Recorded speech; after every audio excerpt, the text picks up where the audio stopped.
For those of you who have been watching my channel for a while now, you know that Cyberpunk 2077 is my favorite game of all time. And most of that comes down to the amazing characters and writing, fast-paced violent gameplay, and most of all, emotional moments that truly reach into your heart and soul and make you tear up or smile with joy. However, another thing about the Cyberpunk universe that makes it so interesting is all of the mysteries and unanswered questions that we still have. Things like who the strange Mr. Blue Eyes is, if Gary the Prophet was right about lizard-human-alien hybrids taking over the world, or whether or not Panam or Judy is the better waifu. But even with all these grand questions, there's one mystery in Cyberpunk that stands so far above the rest that it's not only one of the greatest mysteries in that game, but one of the best in gaming history, full stop. FF06B5. You see, shortly after the game's initial release and lambasted reception, some of the players that were enjoying the experience noticed a peculiar statue sitting in the center of Union Street in Corpo Plaza. Surrounded by a flock of monks chanting strange rituals and seemingly praying to it, the statue also sported a massive red sequence of letters and numbers, which simply read out FF:06:B5. On its own, this was for sure strange and seemed like a hint that the developers at CD Projekt Red were trying to alert us to something. But it was only after players discovered 6 other similar, smaller statues scattered all throughout the game world with the same exact code that things started to really heat up. A subreddit was made to track progress, but for a while almost no definitive solutions were made, meaning tons and tons of theories would be hatched up daily, some more insane than others. One popular postulation was that the status code was actually the HTML hex code for the color shocking pink, which is a shade of magenta, which is why some people call this the magenta mystery as well. Others in the community assumed it might be a geomarker or waypoint of sorts beckoning players on where to go next, or maybe even a MAC address that would lead to an unknown dormant computer that held the answers to all of our questions. But none of these solutions bore any real fruit, and led to some even more crackpot theories like a group of cryptographers that tried to break a potential cipher in the code that could potentially point to the sequence being a reference to the Polish composer Frederick Chopin's Nocturne Op. 55 No. 1, which is what the final mission of the game's name is based on. Other insane ideas range from the sequence FF06 being a reference to Final Fantasy, to it actually being a code used by FBI agents into classified documents that were to signal first contact with alien intelligence meant to harm the government. After years and years of more research and little progress though, the only thing keeping the community going was a previous livestream from one of the developers at CD Projekt Red, Paweł Sasko, where he did confirm that the mystery was a real thing and that there was a true answer, but he couldn't spoil it. And by the way, Paweł is actually a super nice guy and extremely passionate about the game. He's commented on some of my Cyberpunk videos I made about why it was great even when everyone was saying it was bad, and I'm super glad he's playing a big part in the eventual sequel Orion we will hopefully see a couple years from now. Regardless though, a big break in the case was eventually finally made. Because you see, one of the crazier theories in the community at the time was that by converting the code's decimal values with an extra 2 zeros added at the end into a Unix timestamp, the date December 18th, 2022 must mean something important. And lo and behold, just a few days before that, on December 13th, The Witcher 3 finally got its highly anticipated next-gen update release. For most players, this meant better graphics, gameplay, and performance, but for fans of the FF06B5 mystery, things were about to get absolutely insane. Because post the update going out, some Witcher players discovered that there were actually small tidbits of new content added all over the map for players to enjoy. But by far the most bizarre of them was a destroyed bastion found in Velen, just southwest of the crossroads. Here you will find 3 small ruins, each with an out-of-place lever inside, and after pulling all 3, an earth elemental is summoned in the middle of them, which after you vanquish will spawn a portal on a hill just nearby. If you travel through the portal, you will arrive at the top of the destroyed bastion itself, which previously was inaccessible, and if you make your way downward, you find a hole in the structure which, if you jump through, throws you into an underground lair full of unkillable wraiths that chase you down hunting for blood. The only way to actually escape this nightmare is to cast an Ard spell on 2 crystals in the room, which will then light up and create a portal from which you can leave like nothing happened. But the far more interesting thing is that if you stay in the room and explore a little bit, while also not getting killed, you will find this strange symbol on the back wall. If we take a closer look, we can see a triangle with a golden crest and 3 circles on each edge, seemingly a reference to the Illuminati. And this all is surrounded by the depiction of Ouroboros, a snake that devours its own tail to represent the eternal cycle of destruction and rebirth in the universe, often used to heed the coming end of the world in a specific cycle. And within each of these circles and outside the Ouroboros itself are strange, unreadable symbols in a language we don't understand.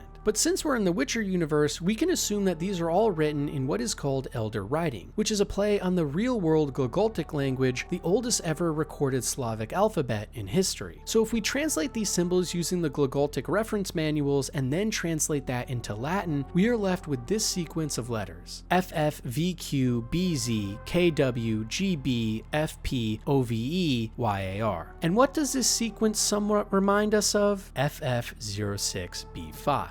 In fact, while actually trying to break this cipher proves extremely hard, under certain circumstances, the top portion will in fact translate to FF06B5, and then even reference sex robots, because why not? So it seems clear that CD Projekt Red at the time was expanding this mystery across all of their games, which only gets even stranger considering that this symbol had actually existed in The Witcher even before the update but went unnoticed. And inside that center triangle is also the color magenta, which the sequence hex color code references, as I mentioned before. So obviously the mystery was starting to heat up, but it was actually only years after this point, and very recent as of making this video, that many huge breakthroughs in the entire case have been made, due to the Cyberpunk 2077 2.0 update, including a lot more in-game references and solves for the mystery. Post this update, if you travel to the Biotechnica protein farms outside of Night City, you can find this unassuming shack. And if you go inside, in the center of the room is a laptop below an inexplicable platform with cables strewn down connecting the laptop to a large server bed behind it. Reading some of the messages on this computer, we discover some in-game conspiracy theorists that are researching the same mystery we are, and they're all emailing one man at this shack named Polyhister, and they note that there have been multiple approaches that led nowhere, but that a new idea has appeared that could be promising. Making reference to a vintage game from long ago in the email chains, a discussion goes on about how the researchers at the time thought that the clue was a wall, when actually,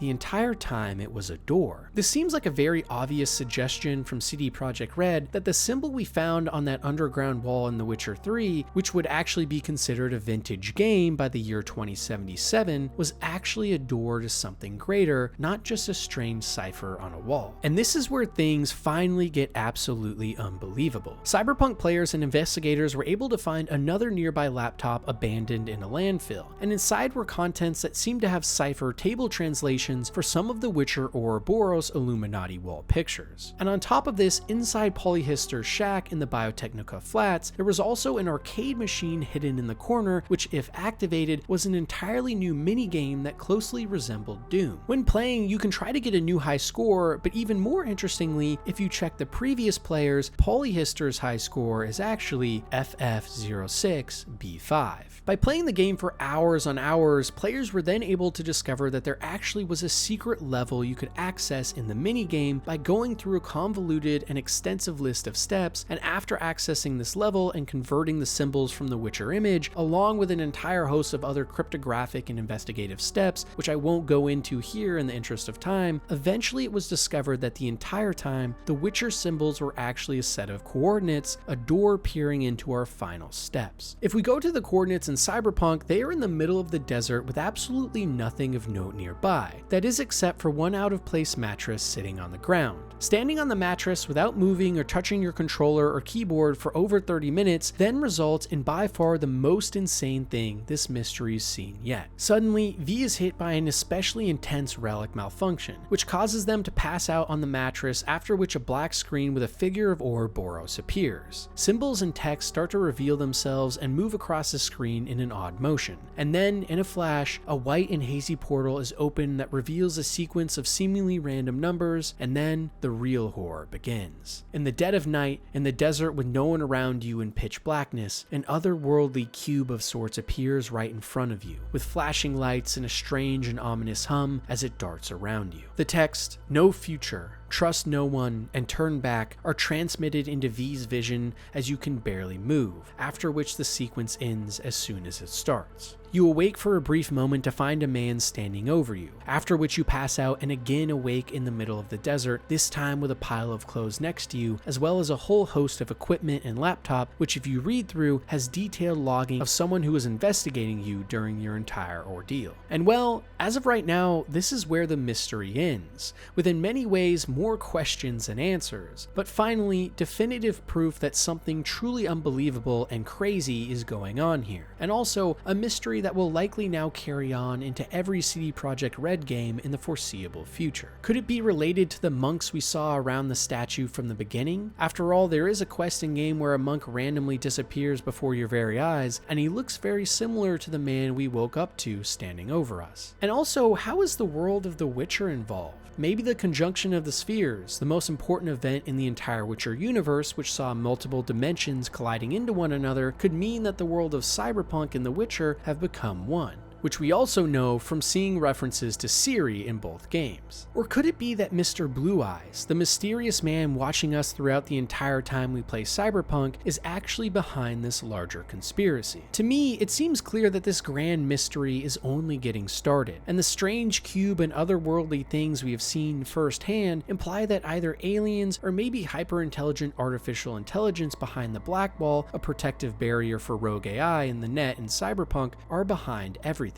And honestly, to me, this is such an amazing mystery that is not only fun to investigate, but also ties into the lore of Cyberpunk and The Witcher perfectly as well. In multiple videos I've done on both games now, I've talked about what I think would be the perfect sequel and story setup for the next Cyberpunk game, and a lot of that comes down to potentially getting to dive into the AI and megacorporation threats firsthand. And the mystery of FF06B5 is at least implying that it will play a big role in the future. And on top of this, there are so many other clues people are finding even right now, like a lot of hidden messages in those emails for Polyhister that have Buddhist implications, once again tying back to the monks at the statue, as well as the discovery that the cube's texture in the game files is a QR code, which leads to a paragraph of text warning us to stop before it's too late, lest we uncover things that should never be known. It's the perfect example of a game mystery done right, taking place over multiple years, including secrets in multiple big budget and beloved games, and requiring real-world intervention and analysis as well. I don't know if the mystery of FF06B5 will ever truly be solved or concluded, but I do know for now it's one of the coolest gaming mysteries out there, and it surely has a bright future ahead of it.